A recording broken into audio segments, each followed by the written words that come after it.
Carcinome basocellulaire.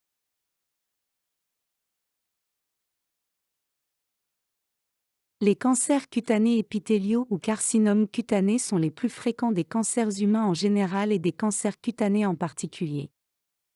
Le soleil reste de loin le facteur étiologique le plus incriminé dans leur apparition.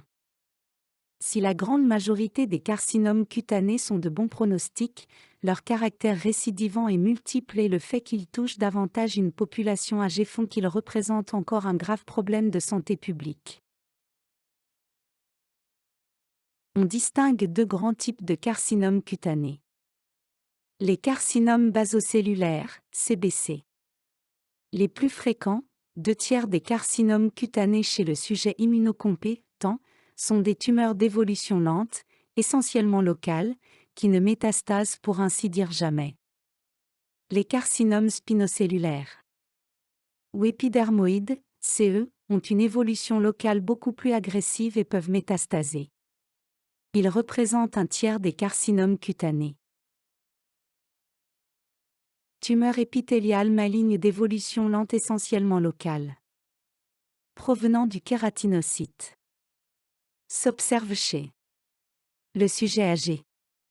Phototype clair. Les antécédents d'exposition solaire intense. Cancer cutané strict. Ne touche jamais les muqueuses. Survient sur une peau saine. De bons pronostics, pas de métastase. Potentiel métastatique local.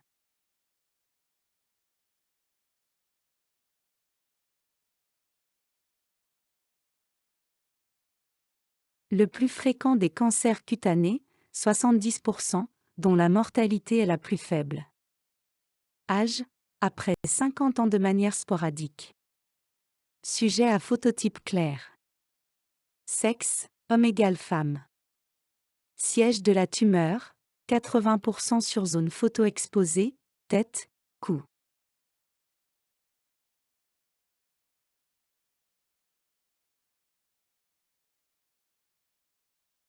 CBC apparaît le plus souvent de nouveau, donc pas de lésions précancéreuses. Un soleil plus, les expositions aux UV chroniques ou intermittentes, relation étroite entre soleil et cassé. Phototype clair. 2. Agents carcinogènes. Radiothérapie à visée anti-inflammatoire. Radioscopie multiple pour maladies pleuropulmonaires. Exposition à l'arsenic. Facteur de risque. Phototype traduit la capacité de photoprotection individuelle. Il en existe 0,6. Les phototypes 1ET2, les plus prédisposés, peau claire qui ne bronze pas et qui brûle facilement. 3. Affections génétiques. Syndrome des amartomes basocell = syndrome de Gorlin. Xeroderma pigmentosum. Albinisme. 4. Immunodépression, iatrogène, HIV.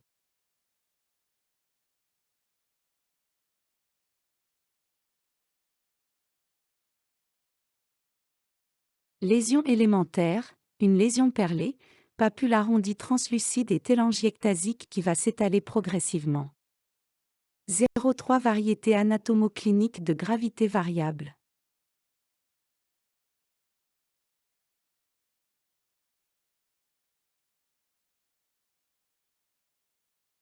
Le CBC nodulaire. La forme la plus fréquente, 60% des cas.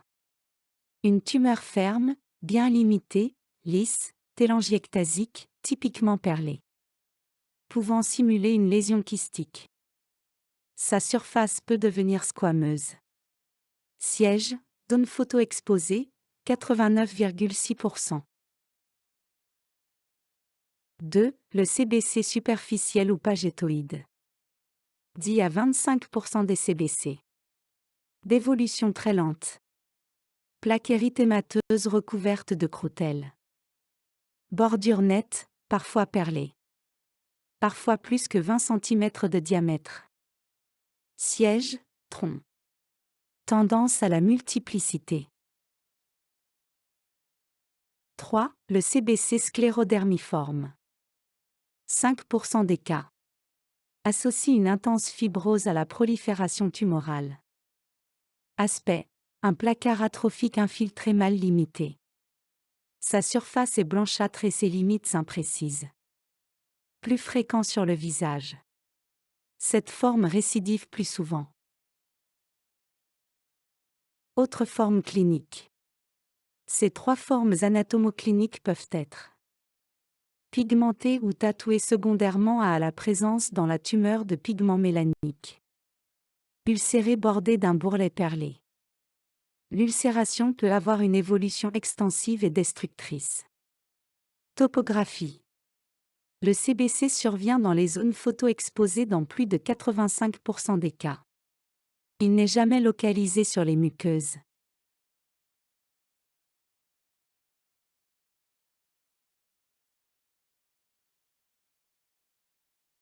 1. Clinique. Sujet âgé. Siège, zone photo-exposée. Lésion persistante à centre atrophique ou ulcéré, bordure perlée.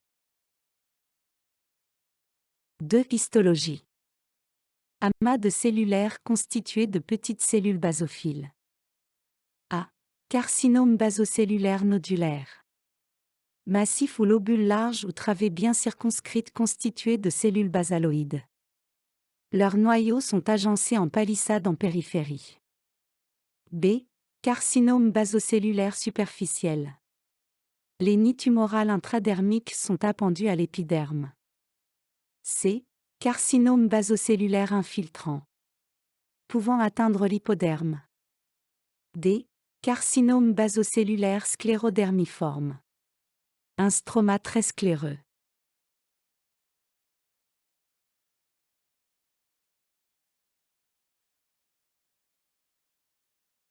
1. Carcinome épidermoïde cutané. Diagnostic parfois difficile. Histologie, globe corné. 2. Mélanome. Distinction parfois difficile avec CBC tatoué. Biopsie exérèse, histologie plus immunomarquage. 3. Histiocytofibrome, dermatofibrome. Tumeur bénigne.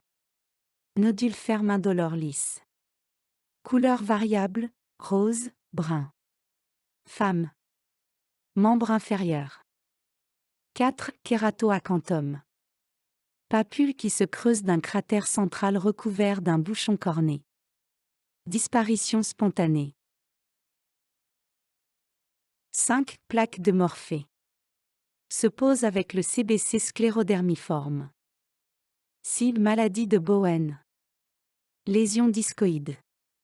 Érythmatose squameuse ou croûteuse.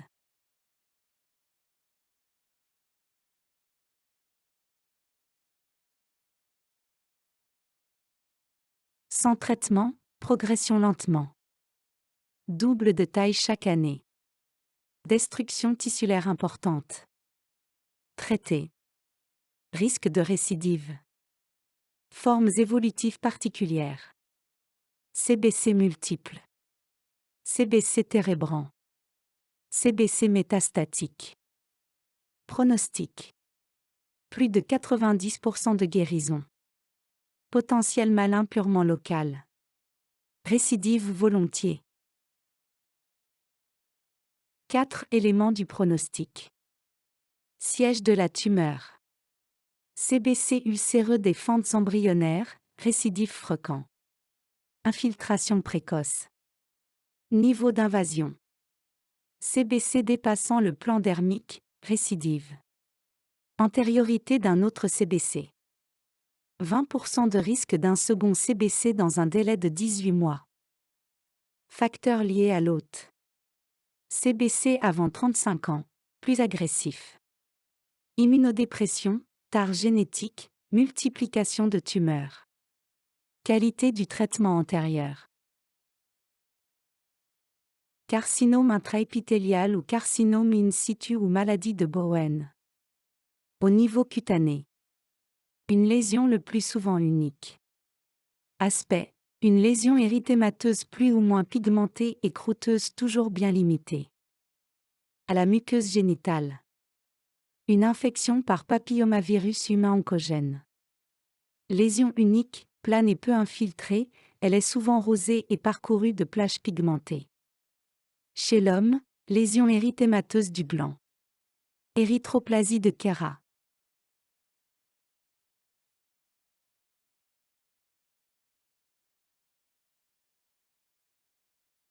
A. Clinique. Homme plus de 60 ans. Terrain d'héliodermie.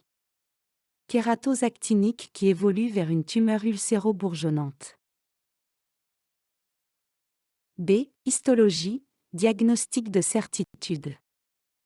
Un anomalie architecturale. Lobule ou travée de cellules mal limitées. Envahissement du derme vers hypoderme.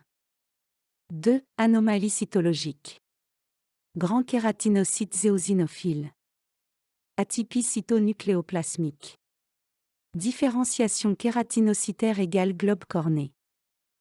Aspect histopathologique d'un carcinome spinocellulaire, coloration. Par hématoxyline éosine accent aigu 200. Lobule de cellules épithéliales éosinophiles avec atypie. Et globe corné.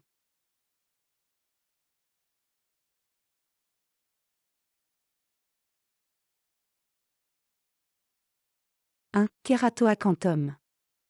Qui prédomine aux zones photoexposées. Papule solitaire vers cratère central plus bouchon corné. Évolution spontanément régressive. 4. Forme verruqueuse. Toutes les lésions verruqueuses d'autres étiologies. Bactérienne. Mycobactérie. Parasitaire. Mycosique. 3. Mélanome achromique. Lésions roses ou rouges. Histologie différente. Immunomarquage, HMB45+. 4. Forme verruqueuse. Toutes les lésions verruqueuses d'autres étiologies. Bactérienne. Mycobactérie. Parasitaire. Mycosique.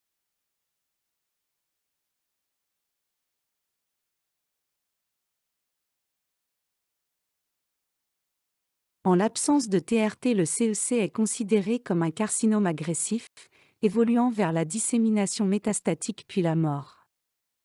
Évolution locale, de proche en proche. Le long des vaisseaux et des nerfs. Dissémination. Voie lymphatique vers ADP satellite. Voie hématogène vers poumon, foie. Facteur pronostic. 1. Localisation de la tumeur. Extrémité vers métaprécoce. Sur kératose actinique vers métastase tardive. 2. Forme clinique. Verruqueux vers métatardive. Ulcéreux vers métaprécoce. 3. Critères histologiques de mauvais pronostic. Niveau d'invasion du derme. Degré de différenciation. Neurotropisme.